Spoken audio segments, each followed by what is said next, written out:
আমাদের বানানেওয়ালা যিনি আল্লাহ তাআলা আমাদেরকে যে উদ্দেশ্যে বানাইছেন, আল্লাহ তাআলা উদ্দেশ্য বয়ান করেছেন, ওমা খালাকতুল জিন্না ওয়াল ইনসা ইল্লা লিয়াবুদুন।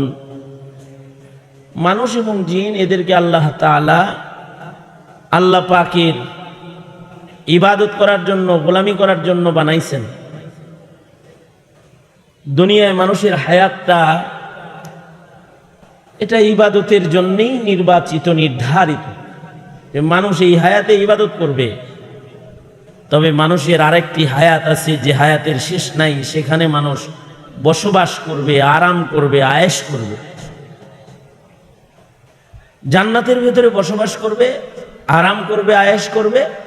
আর দুনিয়াতে নিজের খাহেশ পুরা না করে জান্নাতে খাহেশ পুরা করার আশায় দুনিয়াতে আয়েশ বর্জন করে ইবাদত করবে। এটা হলো আল্লাহ পাকের ইচ্ছা, ফয়সালা।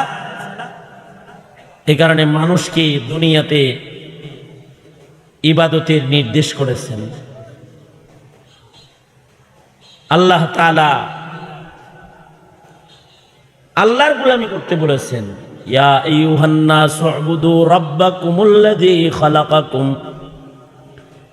নির্দেশ হলো তোমাদের বানানেওয়ালা যিনি, তার নির্দেশ হলো তোমাদের যিনি বানাইছেন, হে মানব জাতি, তোমরা তোমাদের রবের ইবাদত করো। নির্দেশটা কার? এই আওয়াজ করে বলেন, নির্দেশটা কার? জোরে বলেন, কার? নির্দেশ হলো যে তোমরা আল্লাহর জিকির করো। ইয়া আইয়ুহাল্লাযীনা আমানু যকুরুল্লাহ, তোমরা তোমাদের মালিক আল্লাহর জিকির করো। যিকরান কাসীরা, বেশি বেশি জিকির করো। নির্দেশ হলো তুমি তোমার মনিবের সন্তুষ্টি মতো চলো, যে চলনটা তোমার মালিক পছন্দ করে ওই চলনটা তুমি গ্রহণ করো, এটি নির্দেশ। মন চায় চলো না,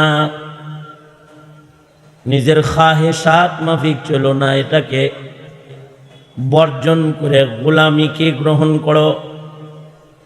আব্দ হও, বান্দা হও, গোলাম হও, আল্লাহর গোলাম হও। এটা হলো আল্লাহ পাকের নির্দেশ। এ কারণে আল্লাহর রাসূল বলেছেন, দুনিয়া দুনিয়া কামানোর জায়গা না, দুনিয়া দুনিয়া কামানোর জায়গা না, দুনিয়া মাজরাতুল আখিরাহ। এটা আসলে আখিরাত কামানোর জায়গা। ইকো বন্ধ করে দাও। এটা আসলে আখিরাত কামানোর জায়গা। দুনিয়ায় মানুষ আখিরাত কামাই করবে, দুনিয়ার হায়াত আখিরাত কামানোর হায়াত। আর জান্নাতের হায়াত যেটা, এটা হলো আয়েশ, আরাম করার, বসবাস করার হায়াত।